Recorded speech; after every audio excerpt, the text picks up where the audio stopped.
I want to turn our attention back to the economy because, as Alex just highlighted there, things do change. And we're going to get a big update on Friday, tomorrow's big jobs report coming out then. But we do have more data on the employment front in terms of how strong the labor market's looking. That is, of course, the latest data on the unemployment claims front. And that number reaching a new pandemic era low. And for more on that, I want to bring on Yahoo Finance's Emily McCormick with the details in that one for us. Emily. Well, Zach, definitely some positive signs heading into tomorrow's October jobs report due for release at 8:30 a.m. Eastern. And I do want to start off with a quick preview of what investors should be expecting from that, since, of course, that is going to be a highly anticipated print after the disappointment that we got in both September and August payrolls. Now, economists are hoping to see a pickup in hiring after those back-to-back disappointments. Non-farm payrolls are expected to rise by 450,000 for October, and that would come following the 194,000 jobs that we saw brought back in September. Now, the unemployment rate is also expected to tick down, making a little bit more improvement here to reach 4.7% from the 4.8% in the prior month. But even with those improvements, we should note that the labor market does still have a ways to go before returning to those pre-pandemic conditions.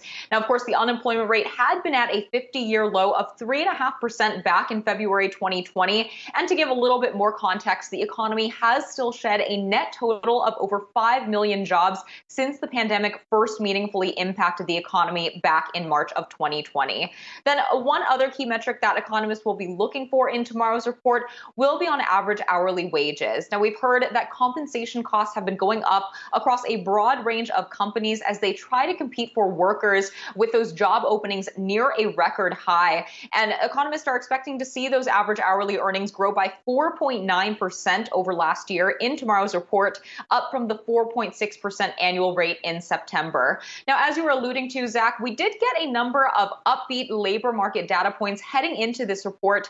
This morning, we just got new weekly jobless claims that came in lower than expected to reach a new pandemic era low of 269,000. And we should also note that during the survey week for the October jobs report, which takes place in the middle of the month, we also saw those new claims come in below the psychologically important 300,000 level. So definitely some good signs there. And then finally, of course, we did get that private payrolls figure from ADP out yesterday. That showed a better than expected 571,000 jobs in the private sector came back last month. So, of course, that isn't always a perfect indicator of what to expect from the Labor Department, but we have been getting a slew of upbeat data on the Labor Department, or on the labor market rather, so far. Zach and Jared. All right, Emily McCormick bringing us the latest there on the employment front. Appreciate that. And of course, all eyes tomorrow, 8:30, early morning coverage here on Yahoo Finance Live for that Big Jobs Friday.